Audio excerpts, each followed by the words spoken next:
Indo British advanced pain clinic నొప్పి మాయం surgery దూరం. For appointments 9155515563. నమస్కారం, వెల్కమ్ టు ఐ డ్రీమ్. ధర్మ మార్గం విత్ విజిత కార్యక్రమానికి స్వాగతం. అయితే ఆడవారి నెలసరికి సంబంధించి మనకు సంబంధించిన ప్రముఖులు పెద్దవాళ్ళు శాస్త్రాలను అనుసరించి ఎన్నో రకాల విషయాలు చెప్తూ వస్తూ ఉంటారు. అయితే ముఖ్యంగా ఈ నెలసరి 5 రోజులు ఏదైతే ఉందో ఈ 5 రోజులు కూడా ఆడవారు అన్ని పనులకు దూరంగా ఉండాలని చెప్పి ప్రత్యేకించి ఆధ్యాత్మిక కార్యక్రమాలకు ఆలయానికి వెళ్ళటం విషయాల్లో ఖచ్చితంగా దూరంగా ఉండాలని చెప్పి చెప్తూ ఉంటారు. కానీ ప్రస్తుత రోజుల్లో మనం గత కొన్ని రోజులుగా ఒక వీడియో అయితే చూస్తున్నాము. ఏంటి ఆ వీడియోలో తను చెప్పిన విషయం ఏంటి అంటే నెలసరి సమయంలో దూరంగా ఉండాల్సిన అవసరం ఏమీ లేదు, ఉండటం వల్ల మనకు వచ్చే ఫలితం ఏమీ లేదు, అలా ఉండటం వల్ల వచ్చే నష్టం కూడా ఏమీ లేదు. నేనైతే గత 4 సంవత్సరాలుగా అమ్మవారి సేవలో ఉంటున్నాను. ప్రత్యేకించి నెలసరి వచ్చిన ఈ 4-5 రోజుల్లో అమ్మవారికి ఆరాధనలు, అభిషేకాలు, అలంకరణలు, నైవేద్యం, నివేదనలు ఇవన్నీ కూడా చేస్తుంటాను. ఇది చేయటం వలన నాకైతే ఏ నష్టం కలగలేదు. కాబట్టి మీ అందరికీ కూడా ఎటువంటి నష్టం కలగట్లేదు అనే ఒక విషయాన్ని తను వీడియో రూపంలో మనందరికీ తెలియచేసినట్టుగా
విషయం గురించి మన పెద్దవాళ్ళంతా శాస్త్రాలను అనుసరించి చెప్పిన విషయం అంతా కూడా మన శాస్త్రాల్లో ఉన్నదంతా కూడా తప్పుతో పట్టించే ప్రయత్నమే జరుగుతోందా, అసలు ఏంటి అనే విషయాలు ఇప్పుడు మనం మాట్లాడి తెలుసుకునే ప్రయత్నం చేద్దాం. ప్రస్తుతం మనతో పాటు ఉన్నారు భగవద్గీత ప్రచారకురాలు గోవింద సేవా సత్యభామ గారు. ఇప్పుడు వారితో మాట్లాడి సవివరంగా తెలుసుకునే ప్రయత్నం అయితే చేద్దాం. గోవిందాయ నమః. ఐ డ్రీమ్ ఛానల్ ప్రేక్షకులకు, యాజమాన్యానికి అందరికీ జయ శ్రీరామ్, నమస్కారం. పీరియడ్స్లో కూడా గుడికి వెళ్ళి అమ్మవారికి నేను పూజ చేస్తాను, తప్పేమీ లేదు అనే ఈ టాపిక్ ఏదైతే ఉందో దీని గురించి యూట్యూబ్లో అంతా కూడా వేడిగా చర్చించుకుంటున్నారు. నేను వాళ్ళకు సంబంధించిన వీడియోస్, ఇంటర్వ్యూస్ కూడా పూర్తిగా చూశానండి. అసలు వాళ్ళు ఏం మాట్లాడుతున్నారు, ఎందుకు మాట్లాడుతున్నారు అన్న విషయం అయితే పూర్తిగా అర్థమైంది. ముందుగా వాళ్ళకు ఒక పర్టిక్యులర్ ఒక ఎథెంటిక్ గురు పరంపర లేదండి. ఒక సాంప్రదాయము, గురు పరంపర, ఒక గురుదేవుడు, మంత్రజపము, ఒక దీక్ష, సాధన ఇలాంటివి ఏమీ ఉన్నట్లుగా నాకైతే అనిపించలేదు. ఎందుకంటే వీళ్ళకి పైన ఒక గురు పరంపరలో గురువులు, ఆచార్యులు ఉన్నట్లయితే వీళ్ళు ఇలా తయారయ్యేవాళ్ళు కాదు. వాళ్ళు మంచి చెడు తెలియజెప్తారు, శిష్యులకి చక్కగా శిక్షణ ఇచ్చి నేర్పుతారు. వాళ్ళు ఆ విధంగానే ప్రవర్తిస్తారు. గురు పరంపర, గురువులు, ఒక సాంప్రదాయం ఉంటే వీళ్ళకి భయం, భక్తి కూడా ఉంటుంది. మనం ఇలాగా తెగించిన పనులు చేయకూడదు, వీళ్ళందరూ ఒప్పుకోరు మన వాళ్ళు అనే ఒక భయమైనా ఉంటుంది. వీళ్ళకి భయం లేకపోవడానికి కారణం ఏంటంటే వీళ్ళ బుద్ధికి, మనసుకి తోచిన పనులు వీళ్ళు ఇవే కరెక్టేలే అని చేసేస్తున్నారు. చేస్తారు వీటిని ఇలా పబ్లిక్లో వీడియోస్ వదిలి జనాలపైన బలవంతంగా రుద్దుతున్నారు. వీళ్ళ వలన హిందూ మహిళలు చెడిపోతారు ముఖ్యంగా. అది నా బాధ. అందుకని నేను కూడా గోవింద సేవా ఛానల్లో దీని గురించి గట్టిగా కౌంటర్ వేస్తూ ఒక వీడియో చేశాను. ఇది చూడబోతే వీళ్ళ గుడిని ప్రమోట్ చేసుకోవడం కోసం, ప్రచారం కోసం కూడా ఇలాంటి పనులు చేస్తున్నారేమో అని అనుమానం వస్తుంది నాకు. ఎందుకంటే వీళ్ళ ఇంటర్వ్యూస్ వీళ్ళు పదే ప్రస్తావిస్తున్న విషయం ఏమిటో తెలుసా? అర్ధనారీశ్వర దేవాలయము ఇది ఎక్కడా లేదు, అసలు శాస్త్ర గ్రంథాల్లో కూడా లేదు. దీని గురించి మహామహా పండితులకి, ఆచార్యులకి, గురువులకు కూడా ఏమీ తెలియదు. మాకు మాత్రమే తెలుసు. మాకే ఏదో అమ్మవారు చెప్పింది, మేం గంగా కట్టించాము అని ఎంతసేపు ఉన్న ప్రతి ఒక్క విషయంలో వీళ్ళు గుడి ప్రమోషన్ ఎక్కువగా చేసుకుంటున్నారు.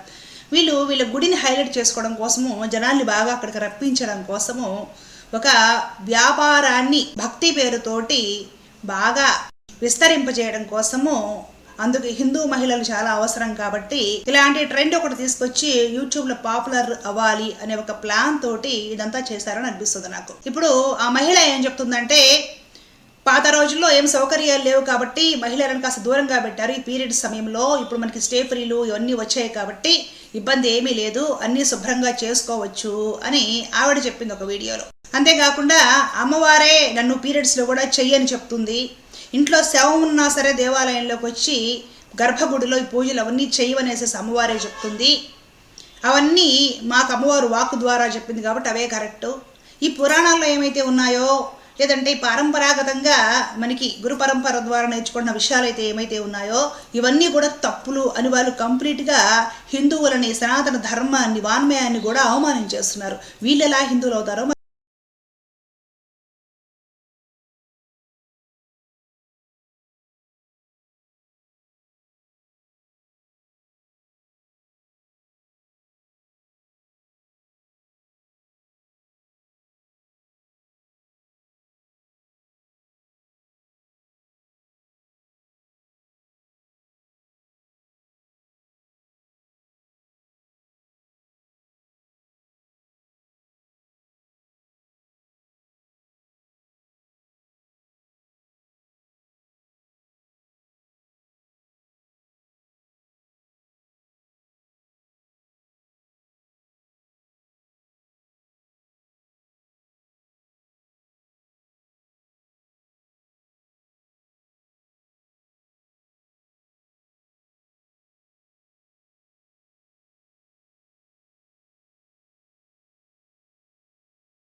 దేవాలయ నిర్వాహకుడు ఈ మగ వ్యక్తి ఎవరైతే ఉన్నారో, పేరు నాకు తెలీదు, ఇతడి వర్షన్ ఏంటో తరతరాల నుంచి ఆడపిల్లని పీరియడ్స్ పేరుతో అవమానిస్తున్నారట.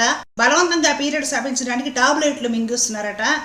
ఆడపిల్లల్ని అలాంటి పరిస్థితుల్లో నుండి అభ్యుదయం వైపుకు, వికాసం వైపుకు నడిపించడానికి సంఘ సంస్కర్త కృషి చేస్తున్నట్లుగా బాగా బిల్డప్ ఇస్తూ మాట్లాడుతున్నాడు. అదంతా చాలా తప్పండి. ఉదాహరణకి ఇతడి వర్షన్ ఎలా ఉందంటే, ఒక గృహప్రవేశం డేట్ పంతులు గారు ఫిక్స్ చేస్తే ఆ డేట్కి ఆ ఇంట్లో ఆడపిల్లకి కానీ పీరియడ్స్ వచ్చేట్టుగా ఉంటే టాబ్లెట్లు మింగిస్తున్నారు.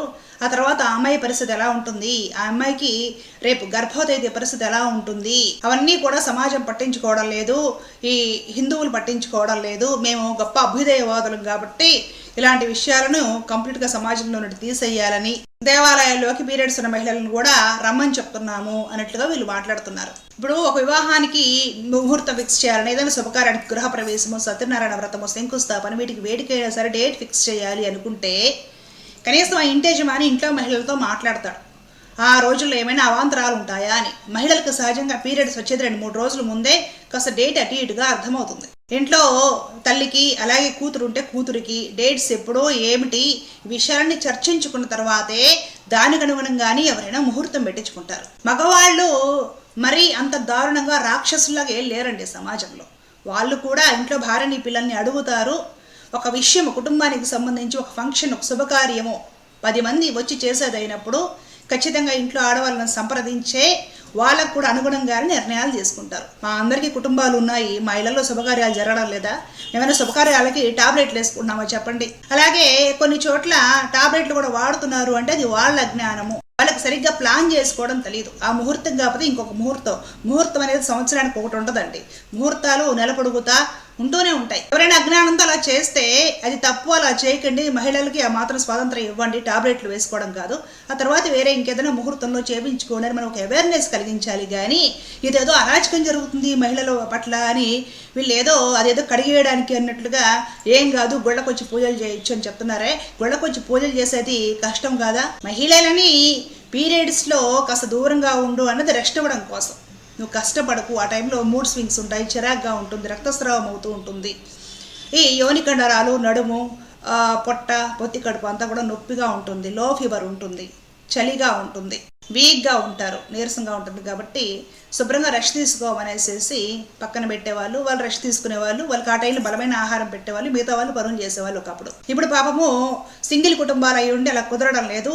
మహిళలు పాపము డేట్లో కూడా కష్టపడుతున్నారు, జాబ్స్ కూడా వెళ్తున్నారు, లోకల్ ట్రైన్లు ఎక్కి బస్సులు ఎక్కి డేట్లో కూడా కష్టపడి ఉద్యోగాలకు వెళ్తున్నారు. ఇప్పుడు వీళ్ళు ఏం చేద్దామని అలా డేట్లో ఉన్నప్పుడు కూడా మీరు కష్టపడి గుళ్ళలోకి వచ్చేయండి, గుళ్ళలోకి వచ్చి పూజలు చేసేయడం, పొర్లుడు దండాలు పెట్టేయడము, ప్రదక్షిణలు చేసేయడము, గుళ్ళల్లో ఏదైనా కొండ ఉంటే ఆ మెట్లన్నీ ఎక్కి గుళ్ళకి వెళ్ళడము, ఇవన్నీ కూడా చేసేయండి అని మహిళలను ఇంకా ఎక్కువ కష్టాలు ప్లాన్ చేయాలని కదా వీళ్ళ ఉద్దేశం. మరి వీళ్ళు ఎక్కడ మహిళలకు రెస్ట్ ఇస్తున్నట్టు? వీళ్ళ గుడి వీళ్ళు ప్రమోట్ చేసుకోవడానికి వీళ్ళేవో పైత్య పిచ్చి పిచ్చి పనులన్నీ కూడా సనాతన ధర్మానికి మన పెద్దలు, పూర్వీకులు, ఆచార్యులు, మహర్షులు, ఋషులు, తపస్సంపన్నులు ఎందుకు చెప్పారో అవన్నీ కూడా గాలి కొదిలేసి పక్కదారి పట్టించి అది వీళ్ళకి అర్థం చేసుకోవడం చేతగాక కనీసం అర్థం చేసుకుందామే మన పెద్దలు ఎందుకు చెప్పారో అనే ప్రయత్నం కూడా చేయకుండా వీళ్ళకు తోచిన పైత్యాలు వీళ్ళు చేసేదే కాకుండా దాన్ని ఇష్టారాజ్యంగా పబ్లిక్లో కుదురుతున్నారంటే పబ్లిక్ని, హిందూ మహిళల్ని పాడు చేయడానికి వీళ్ళు కంకణం కట్టుకున్నారు. తస్మాత్ శాస్త్రం ప్రమాణంతే కార్య వ్యవస్థతో అని భగవద్గీతలో స్పష్టంగా ఉందండి. ఏ పని చేయాలి, ఏ పని చేయకూడదు, ప్రతి ఒక్కదానికి శాస్త్రం ప్రమాణంగా ఉంది. శాస్త్రం ప్రమాణంగా ఉంది. ఎవడికి ఏ తోస్తే అది తీసుకొచ్చేసి ఇదే హిందూయిజం, ఇదే హిందూ ధర్మం అనేసి రుద్దేయడానికి కాదండి. వేరే మతాల్లో వాళ్ళు వాళ్ళ మత కట్టడం ఏదైతే ఉంటుందో వాళ్ళ ప్రార్థనా మందిరానికి కూడా పోనివ్వరు మహిళలని, అసలు ఎప్పుడూ పోనివ్వరు. కారణం ఏంటంటే ఆ మహిళలకి డేట్స్ లాంటి సమస్యలు ఉంటాయి కాబట్టి మహిళలు రావడమే నిషేధం అని చెప్తారు. ఏది అక్కడికి పోయి చూపించండి వీళ్ళని అంటే వీళ్ళ టాలెంట్ అంతా కూడా హిందూ ధర్మాన్ని నాశనం చేయడానికే ప్రయోగిస్తారా వీళ్ళు? అంటే మేము చూస్తూ ఊరుకుంటామా? ధర్మానికి, శాస్త్రానికి విరుద్ధంగా మీ విపరీతాలు, మీ పైత్యాలు, మీ మానసిక స్థితిగతులు అనుసరించి మీరు చేసే చర్యలు ఏవైతే ఉంటాయో అవి మీ ఇళ్లలో తలుపులు వేసుకొని చేసుకోండి. మీకు తోచినవి మీ పైత్య పనులు మీరు చేసేసి పబ్లిక్లో వదిలితే పబ్లిక్ పాడైపోతుందండి. ఇలాంటి విషయాల గురించి చట్టరీత్యా కూడా ఖచ్చితంగా చర్యలు తీసుకోవాలి. ఎందుకంటే వీళ్ళు శాస్త్ర ప్రమాణాలు లేకుండా, ఒక అథెంటిక్ గురు పరంపర లేకుండా, ఒక పెద్దవాళ్ళు చెప్పిన మాటలు వినకుండా శాస్త్ర జ్ఞాన శూన్యులై ఉండి వీళ్ళకి ఏమీ తెలియదు. వీళ్ళకి తోచిని వీళ్ళు చేసి అవన్నీ యూట్యూబ్లో పెట్టేస్తే పబ్లిక్ పాడైపోతున్నారు. సనాతన ధర్మానికి ఇలాంటి వల్ల చాలా ప్రమాదం ఉంది. కాబట్టి వీళ్ళ గురించి కఠినంగా చర్యలు తీసుకోవాలి. ఈ రోజు వీళ్ళు చేసిన వీడియోలు చూసి హిందూ మహిళలు అసహ్యించుకుంటున్నారండి. ఒకసారి కామెంట్స్ పరిశీలించండి. హిందూ మహిళల నుండి తీవ్ర వ్యతిరేకత వస్తుంది. వాళ్ళు అసహ్యించుకుంటున్నారు. మాకెవ్వరికి లేని దురదా బాధ మీకెందుకు, మేము బాగానే ఉన్నాం కదా, పీరియడ్స్ లో కూడా పూజలు చేయాలి, గుళ్ళకి వెళ్ళాలి అనే ఒక తాపత్రయం కానీ అలాంటి ఆలోచనలు కానీ మాకు అసలు త్రికరణ శుద్ధిగా కల్లో కూడా లేవు. అలాంటి విషయాలకు మేము దూరంగా ఉంటాము. మేము శుభ్రంగా శారీరకంగా పవిత్రంగా ఉన్నప్పుడు మేము పూజలు కానీ ఏమైనా చేసుకుంటాము, పవిత్రమైన వస్తువులు ముట్టుకుంటాము. ఆ పరంపర మాకు చాలా బాగుంది, మాకు కన్వీనియంట్గా ఉంది, మేము అదే చేస్తాము. నువ్వెవరివి మా మనోభావాలు దెబ్బతింటున్నాయి అంటున్నారు ఈరోజు హిందూ స్త్రీలే. ఏం చెప్తారు సమాధానము? హిందూ మహిళలే వీళ్ళ దాష్టికాలు ఒప్పుకోవడం లేదు, భరించడం లేదు, అసహించుకుంటున్నారు. మరి వాళ్ళు ఎవరు ఒప్పుకోవట్లేదు కదా, మరి ఎవరు రుద్దించడానికి ఈ వీడియోలు పెడుతున్నారు వీళ్ళు యూట్యూబ్ లో?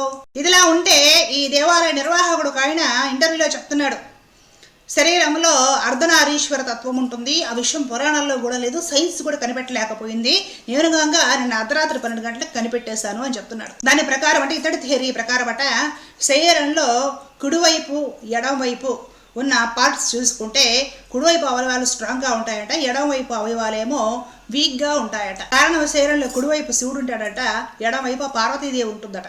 కాబట్టి ఎడమవైపు వీక్గా ఉంటాయట, కుడివైపు స్ట్రాంగ్గా ఉంటాయట అవయవాలు. ఈ మాట ప్రకారము స్త్రీలందరినీ అవమానించడం అవుతుంది. ఇప్పుడు ఇతడు చెప్పే ప్రకారము స్త్రీలందరూ వీక్, వాళ్ళు బలహీనులు అనే కదా అర్థం. పార్వతీదేవి, జగన్మాత పార్వతీదేవి వీక్ బలహీనురాలు అనే కదా ఇతని మాటలే అర్థం. స్త్రీలని శక్తి స్వరూపంగా, జగన్మాత అంశావతారాలుగా, లక్ష్మీ స్వరూపంగా పూజించే సనాతన భారతదేశంలో ఇలాంటి వాళ్ళందరూ చేరి శరీరానికి ఎడమవైపు స్త్రీతత్వము, కుడివైపు పురుషతత్వం కాబట్టి కుడివైపు అవయవాలు స్ట్రాంగ్ గా ఉంటాయి, ఎడమవైపు అవయవాలు వీక్ గా ఉంటాయని చెప్తున్నాడండి ఈ పండితుడు. వీళ్ళని చూసి నేర్చుకోవాలి మేము. ధర్మం ఏమిటి, సాంప్రదాయం ఏమిటి, శాస్త్రం ఏమిటి, వైదిక కర్మ ఏమిటి, భక్తి జ్ఞాన వైరాగ్యాలు అంటే ఏమిటి, ఇవన్నీ కూడా ఇలాంటి కోహనా పండితులను చూసి నేర్చుకోవాలి మేము. ఎవరికైనా కూడా పని చేసేటప్పుడు ఎక్కువ కుడి చేతనే వాడతారండి. ఇప్పుడు మహిళలు గిన్నెలు వాష్ చేయాలి, కుడి చేయ వాడతారు. ఏ పని చేయాలి కావాలి, ఒక వస్తువు పట్టుకోవాలంటే ఎడం చేయి కాదు, ముందు కుడి చేతితో వాడతారు అనమాట. కొందరికి బై బర్త్ ఎడం చేతి వాడటం ఉంటుంది, వాళ్ళు ప్రతిదానికి కొంచెం ఎడం చేయి వాడతారు. మనకి చిన్నప్పటి నుంచి కుడి చేతి పనులు చేసి చేసి చేసి కుడివైపు చేతులు కానివ్వండి, కుడివైపు భుజం కానివ్వండి బాగా స్ట్రాంగ్ అవుతాయి. దాంతో పోల్చుకుంటే ఎడవైపు కొంచెం సున్నితంగా ఉంటుంది. అదే ఎడం చేతి వాడకం చేసే వాళ్ళని చూడండి, బాగా ఎడం చేతి స్ట్రాంగ్గా ఉంటుంది, కుడి చేతి సున్నితంగా ఉంటుంది. అదేంటంటే మనం వాడి వాడి వాడి అలా తయారవుతాయి. ఈ పండిత మహాశయుడికి ఆ మాత్రం కూడా తెలియదు. ఉదాహరణ ఏం చెప్తానంటే, గాజులు ఎక్కించుకోవాలంటే కావాలంటే కుడి చేతికి కష్టంగా ఎక్కుతాయి, ఎడం చేతికి ఈజీగా ఎక్కుతాయి చూడండి అంటారు. నిజమే, మనం పని చేసేటప్పుడు కుడి చేయి ఎక్కువ వాడతాం కాబట్టి, కుడి చేయి ఎక్కువ రఫ్గా ఉంటుంది కాబట్టి, కుడి చేయి ఎముకలు కొంచెం స్ట్రాంగ్గా ఉంటాయి వర్క్ చేసి చేసి కాబట్టి కుడి చేతికి గాజులు ఎక్కించాలంటే కష్టము, ఎడం చేతికి ఈజీ. ఈ మాత్రం తెలియదండి ఇతడికి. అర్ధనారీశ్వర తత్వం అంటే ఈ సృష్టిలో ఆడ మగ ఇద్దరు సమానమని. ఎడం పట్లో ఆడది ఉంటుంది కాబట్టి ఆడది వీకు, కుడి పట్లో మగవాడు ఉంటాడు కాబట్టి మగవాడు స్ట్రాంగ్ అని కాదు అర్థం. అర్ధనారీశ్వర తత్వం అంటే భార్య భర్త లేదా ఆడ మగ ఇద్దరూ సమానమే, ఇద్దరూ గౌరవింపదగిన వారే, పూజింపదగిన వారే, ఇద్దరిని మర్యాదగా చూడాలి, ఆదరించాలి, ఎవరూ తక్కువ కాదు ఎవరూ ఎక్కువ కాదు అని చెప్పిన ఏకైక సాంప్రదాయం నా సనాతన ధర్మంలోనే కనపడుతుంది. అర్ధనారీశ్వర తత్వానికి అసలైన అర్థం అది. తత్వం అర్థం చేసుకుంటే కాపురంలో గొడవలు లేకుండా ఉంటాయి. భార్య భర్త ఇద్దరు ఒకటే. భార్యను చిన్నచూపు చుట్టము లేదా భర్తను చిన్నచూపు చుట్టము అన్ని విధాలా తప్పు. ఇద్దరు కలిసిమెలిసి ఉండాలి. ఒక బండికి ఎలా అయితే 2 చక్రాలు ఉంటే ఆ బండి కరెక్ట్గా సవ్య దిశలో పెడుతుందో, అలాగే ఒక కుటుంబము సంసారము సరిగ్గా నడవాలంటే భార్య భర్త ఇద్దరు సమానంగా ఉండాలి, కలిసి ప్రయాణం చేయాలి అని అర్ధనారీశ్వర తత్వానికి అర్థం. ఏదో ఒక గుడి కట్టేసి అది భారతదేశంలో ఎక్కడా లేదు, మేంగాంగా కట్టామంటారు. ఈ మధ్యకాలంలో ఎక్కువ మంది చేస్తున్న వ్యాపారము అమ్మవారిని శాక్తేయ సాంప్రదాయాన్ని అడ్డం పెట్టుకొని. ఈ విషయం గురించి ఎంతో మంది శాక్తేయ సాంప్రదాయంలో ఉపాసకులు కూడా, నిజమైన ఉపాసకులు కూడా బాధపడుతున్నారు. ప్రతి ఒక్కరూ వ్యాపారం చేయాలంటే ఒక సాధన, ఒక అనుష్ఠానము, ఒక మంత్ర జపము, ఒక గురు పరంపర ఏమి అక్కర్లా. ఏదో ఒక అమ్మవారి విగ్రహం ఒకటి రెడీ చేయాలి, అక్కడ పెట్టేయాలి, గుడి కట్టాలి, మొదలు పెట్టాలి. నాకు వాక్ వచ్చేసింది, నాకు అమ్మవారు చెప్పింది, నాతో అమ్మవారు మాట్లాడుతుంది, మా ఇంట్లో అమ్మవారి గజ్జలు కట్టుకు తిరుగుతుంది. ఎక్కువ మంది అండి శాక్తేయ సాంప్రదాయాన్ని అమ్మవారి పేరుని అడ్డం పెట్టుకొని వ్యాపారాలు చేస్తున్నారు, ధర్మాన్ని భ్రష్టు పట్టిస్తున్నారు. ఈ విషయం గురించి నేను గోవింద సేవ ఛానల్లో కూడా ఎన్నో అవేర్నెస్ కలిగించే వీడియోస్ చేశాను. ప్రతి వాళ్ళు మొదలు పెట్టేస్తారు, మీకేదో అమ్మవారి సాక్షాత్కారం అయిపోయింది, ఆవిడ కనపడింది, నాతో మాట్లాడుతుంది, నన్ను అలా చేయమంది, నన్ను ఇలా చేయమంది. వీళ్ళకి మానసిక రుగ్మతలు ఏమైనా ఉంటే వెళ్ళి మంచి మెంటల్ హాస్పిటల్లో ట్రీట్మెంట్ తీసుకోవాలి. అంతేగాని వీళ్ళ రుగ్మత అంతా కూడా పబ్లిక్లో సోషల్ మీడియాలో వదిలేసి పబ్లిక్ని అందరూ హిందువుల్ని మానసిక రోగుల్ని మార్చకూడదు. అలాగా ఇలా మానసిక రోగాలు అందరికీ అంటించి ఈ యూట్యూబ్ ఛానల్స్ ద్వారా పబ్లిక్ని, హిందువుల్ని మానసిక రోగుల్ని, బలహీనుల్ని చేస్తున్నారు, భయగ్రస్తుల్ని చేస్తున్నారు. అసలు భయపడిపోతున్నారు చాలామంది. పూజలు అంటేనే ప్రతి ఒక్క విషయానికి కూడా భయపడిపోతున్నారు. కారణం ఇలాంటి వాళ్ళే. వీళ్ళకి తోచినవన్నీ చెప్పేస్తారండి. సమాజానికి అక్కర్లేని విషయాలు, పెను ప్రమాదం కలిగించే విషయాలు చెప్తారు వీళ్ళు. కాబట్టి ఇలాంటివి పెచ్చు పెరిగిపోకుండా, ఇలాంటివి ఏదైనా జరిగితే ఆదిలోనే తుంచి పడేసే, గొంతెత్తి ఏమిటదని ప్రశ్నించి ఇంకొకసారి ఇలాంటి పనులు చేయకుండా హిందువుల్ని అప్రమత్తులను చేస్తూ వాళ్ళకి అవగాహన కలిగిస్తూ గట్టిగా చట్టరీత్యా కూడా అవసరమైతే చర్యలు తీసుకునేంత బలంగా హిందూ సమాజం తయారవ్వాలి. హిందువులందరూ ఇలాంటి విషయంలో సనాతన ధర్మానికి, మన వాన్మయానికి, మన శాస్త్రాలకు సపోర్ట్ చేయాలి. కానీ ఏదో గుడి కట్టి చిల్లర వ్యాపారం దుకాణాలు ప్రారంభించిన వాళ్ళకి సపోర్ట్ చేస్తే మన జీవితాలు, మన కుటుంబము, మన సమాజం, మన ధర్మమే పాడైపోతుంది. ఇలాంటి విషయాల గురించి హిందువులందరూ అప్రమత్తులై ఉండాలండి. మన పెద్దవాళ్ళకి ఏమీ తెలియదు అనుకోవడము మనల్ని మనం అగౌరవపరుచుకున్నట్టది మన మూర్ఖత్వము. మన పెద్దవాళ్ళకి ఎంతో తెలుసు, మన పెద్దవాళ్ళకి అంతా తెలుసు. గొప్ప విజ్ఞానవంతులు, గొప్ప వైజ్ఞానికులు. ఇంకా చెప్పాలనుకుంటే ఇంగ్లీష్ చదువులు చదివిన తర్వాత మన బుర్రలే పడైపోయి మనకి ఏమీ తెలియదు. కాబట్టి మన పెద్దవాళ్ళు ఏర్పాటు చేసిన విధి విధానాలన్నీ కూడా మన మంచి కోసమే. దాంట్లో మహత్వం ఉంది, ఆరోగ్యం ఉంది, సైన్స్ ఉంది, మనకి మేలు చేసే విషయాలు ఉన్నాయి. కాబట్టి పెద్దలు చెప్పిన పద్ధతి ఎప్పుడు మనకి క్షేమం కలిగిస్తుంది, అదే పాటించండి.